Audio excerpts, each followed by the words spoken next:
Parliamentary जो leader of the opposition हैं, जो हमारे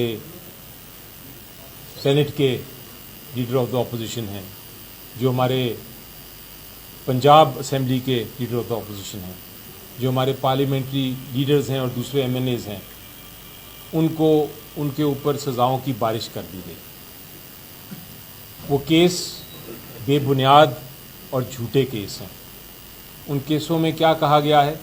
ये नहीं कहा गया कि हमारे कोई भी पार्लियामेंटेरियन हिस्सा ले रहे थे किसी किस्म की तोड़ फोड़ में।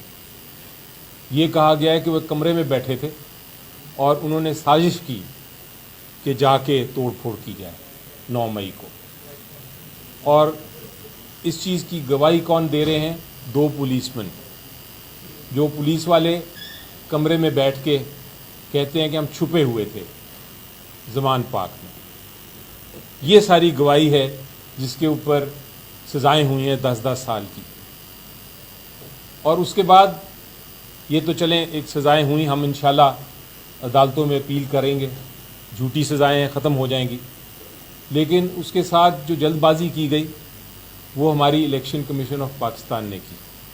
इलेक्शन कमीशन ऑफ पाकिस्तान जो है ये एक आज़ाद समझा जाता है कि एक आज़ाद होगा अदारा, लेकिन उन्होंने क्या किया, और मैंने आज सेनेट की स्पीच में भी दोहराया कि वो अनफेयर लोग हैं, वो आज़ाद नहीं रहे।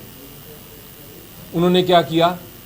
उन्होंने अभी स्याही जो थी उस जजमेंट पे, उन फैसलों पे अभी सूखी भी नहीं थी, तो उन्होंने इलेक्शन कमीशन ऑफ पाकिस्तान ने हमारे जो पार्लियामेंटेरियंस थे उनको नाअहल करार दे दिया।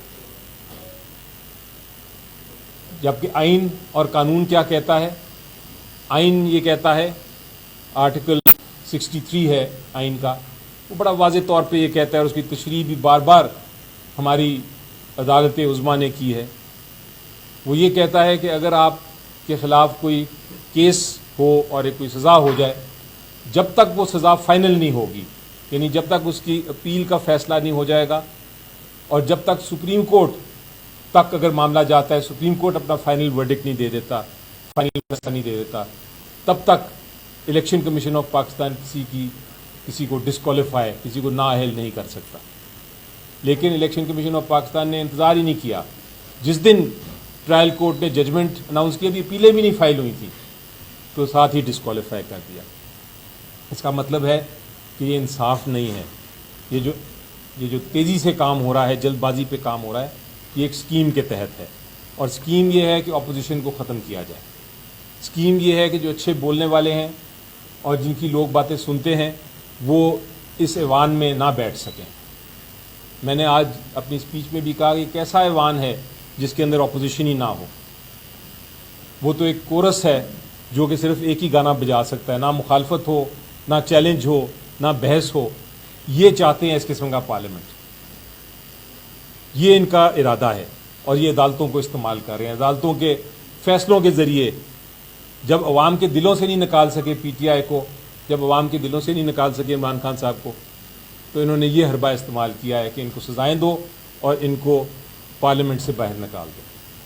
तो मैं आपसे वादा करता हूँ, अपने सारे कॉलीग्स के बिहाफ पे आपसे वादा करता हूँ, पीटीआई के बिहाफ पे वादा करता हूँ, इमरान खान साहब के कहने पे वादा करता हूँ। और वादा ये है कि चाहे हम इस ऐवान में, चाहे सेनेट में, चाहे पार्लियामेंट में, चाहे सड़कों पे, चाहे लोगों के दिल में, हम इस अपोजिशन को ज़िंदा रखेंगे। हम बोलेंगे, हम बहस करेंगे, हम मुखालफत करेंगे, हम सच्चाई बताएंगे, हम एक्सपोज करेंगे इस हुकूमत की गलतियों को, और हम डटे रहेंगे। और मैंने पैगाम भी दिया है आज, और मैं इस आपके चैनल्स के ज़रिए भी पैगाम देता हूँ कि पाकिस्तान की हिकमत ये कहती है कि आप जो करोगे वही आप, उसी किस्म का आपके साथ सलूक होगा। जो आप बोगे, जो आप फसल लगाओगे, जो आप बीज बोगे, वही फसल आपके आएगी आपके सामने। सो मेरा पैगाम ये है कि इंशाल्लाह हम डटे रहेंगे। आप हमारी आवाज़ को बंद नहीं कर सकते, हमें डी नोटिफाई कर सकते हैं, आप हमें नाअहल कर सकते हैं, लेकिन जो عوام کی آواز ہے اس کو ختم نہیں کر سکتے. تو انشاءاللہ ہم ڈٹے رہیں گے, ہم یہ ساری مشکلات کو سامنا کریں گے, اور ہم اسی طرح سامنا کریں گے جس طرح عمران خان صاحب نے 2 سال سے جتنی یہ غلط اور جھوٹے مقدمے ہیں ان کے ساتھ مقابلہ کیا ہے.